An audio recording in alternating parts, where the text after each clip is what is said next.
j'ai ma L3 qui est bloquée ou j'ai ma sacro-iliaque qui a sauté. Est-ce que ces phrases-là, vous les avez déjà entendues de la part de vos patients? Qu'est-ce que ça vous fait émotionnellement quand vous entendez ce genre de propos dans la consultation? Et surtout, comment vous le gérez au sein de la relation thérapeutique? C'est de ça dont on va parler aujourd'hui dans le SAV des ostéos. Salut Laurent. Salut Mathieu. Merci d'être présent aujourd'hui avec tes chemises mythiques. Qu'est-ce que ça te fait, toi, quand tu entends ce genre de choses dans tes consultations? Ça me fait plus grand chose. À une époque, j'ai été un peu ennuyé avec ce genre de phrases parce que ça soulevait plusieurs choses. Ça soulevait surtout que le patient arrivait et puis décidait de là où il fallait qu'on le manipule. Il avait déjà son diagnostic. Donc c'était un peu ennuyeux et je me disais, et puis si j'arrive pas à lui manipuler sa L3, comment je vais faire pour qu'il soit content en fait. Parce que ça pouvait créer un stress en fait, une tension en fait, une attente de résultat. Voilà. Bon, maintenant ça me fait plus grand chose parce que j'y prête plus trop attention en fait. Enfin, j'y prête plus attention dans ma décision thérapeutique, si ce n'est que je vais construire ma consultation sur le fait que probablement il va me dire à la fin de la consulte, lui, c'est pas moi qui lui dirai, c'est lui qui devrait me dire normalement si tout se passe bien, au fait ma L3 elle n'est pas déplacée ou elle n'a pas sauté en fait, si j'ai bien compris. Voilà. Donc j'essaye de faire en sorte qu'au sein de la consultation, et du coup c'est un jeu, donc en fait ça m'amuse. Maintenant ça m'amuse quand les gens arrivent et me disent j'ai ma L3 qui a sauté, là, il va falloir me la remettre. Voilà. Donc tu ne cherches pas forcément à corriger son mode de pensée à ce patient? Non. En tout cas, tu ne le cherches plus? Non. Non, parce que je ne sais pas si... Oh, mais je crois qu'on en a déjà parlé, en fait. Ça touche les croyances, et en fait les croyances, ça reste tellement profond et ancré que... Est-ce que je vais essayer d'aller changer sa croyance? Non, en fait. Je vais pas essayer de changer sa croyance. Je vais poser des questions, par exemple. Ah bon, elle est déplacée, et ça vous fait quoi de savoir qu'elle s'est barrée comme ça? Vous êtes en train d'essayer de la rattraper, vous pensez?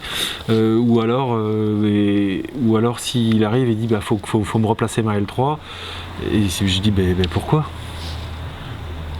Pourquoi vous voulez qu'on vous replace la L3? Ah parce que j'ai mal. Ah, donc vous avez mal.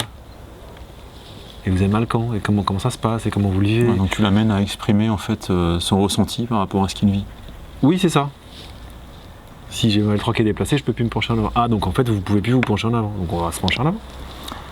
Qu'est-ce que tu conseillerais par exemple à nos confrères jeunes diplômés en termes de gestion relationnelle? Si jamais il y a un patient, une patiente qui dit ça, c'est quoi l'attitude la plus sage d'après toi?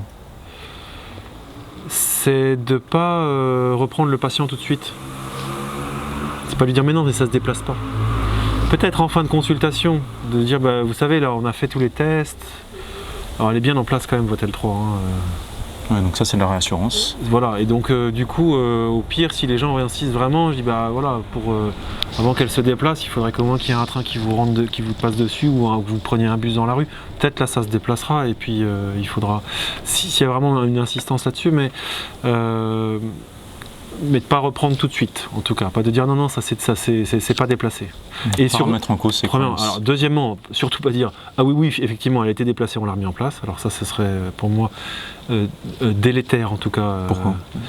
Mais parce que ça sous-entend que, comme on sait que dans la douleur aujourd'hui, il y a une énorme part de croyances, d'endroits dans le système nerveux qui vont s'organiser autour des croyances, autour du contrôle moteur, et que si dans une partie des croyances, de manière même non consciente, en fait, le système d'alarme va réagir. En fait, si on croit qu'on a un truc de déplacé, qu'est-ce que va faire le système pour se protéger? Éviter que ça se rebarre, donc on va se contracter. Et on sait par contre que le fait de se contracter, ça va limiter la mobilité, ça va probablement redéclencher de la douleur. Donc en fait, on laisse partir le patient avec une fragilité. Possiblement, ça pourrait se déplacer dans son corps. Ou possiblement, ça pourrait se bloquer. Ou possiblement, ça pourrait sauter. Voilà. Donc ça c'est je pense que c'est délétère sur le long terme. Même si la manipulation au final va faire du bien, ou pourra faire du bien, au final on fait du mal. On fragilise en tout cas. On fragilise. On enlève de l'autonomie, on peut fragiliser. Alors, on fragilise, et deuxièmement, on enlève de l'autonomie, c'est-à-dire que si ça se déplace, ou si ça saute, ou s'il faut la remettre en place, le patient, quand il a mal, il n'y a qu'une solution pour lui, c'est qu'il y ait quelqu'un qui le remette en place. Ouais. Donc ça veut dire que là, pour le coup, on le rend dépendant de notre traitement. Et si je me souviens bien, je crois pas que c'est ça qui est marqué dans les principes ostéopathiques. C'est d'autonomiser, je crois, le patient. C'est de relancer ces processus d'auto-guérison. Là, pour le coup, c'est vrai. de relancer d'autorégulation. D'autorégulation. Donc là, on n'autorégule rien, au contraire, on le met dans un système de protection. On l'entretient dans un système de protection. Ah, très fort, j'aime beaucoup ce que tu viens de dire, effectivement.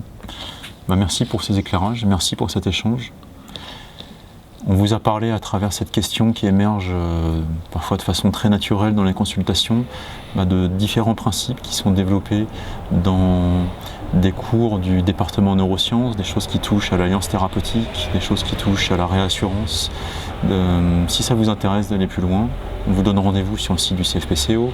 Il y a tous les cours de Laurent Fabre qui dirige au CFPCO le département prise en charge de la douleur et neurosciences. Et le blog aussi. Il y a ton blog sur les croyances. Qui est sur les croyances. Si notamment vous avez cette croyance que vous avez du mal avec l'anglais, ce qui est peut-être tout à fait vrai, Laurent a fait le boulot pour vous et vous n'avez plus qu'à lire et puis à prendre du temps pour digérer ces connaissances qui servent vraiment à approcher nos patients d'une façon plus globale et plus ludique surtout, et qui va leur redonner plus d'autonomie. Donc rendez-vous sur le site, vous aurez l'e-learning, les formations, les conférences et le blog. Merci pour votre attention et à bientôt, et surtout amusez-vous bien au cabinet parce que c'est ça qui est chouette. À bientôt, Laurent. À bientôt, merci.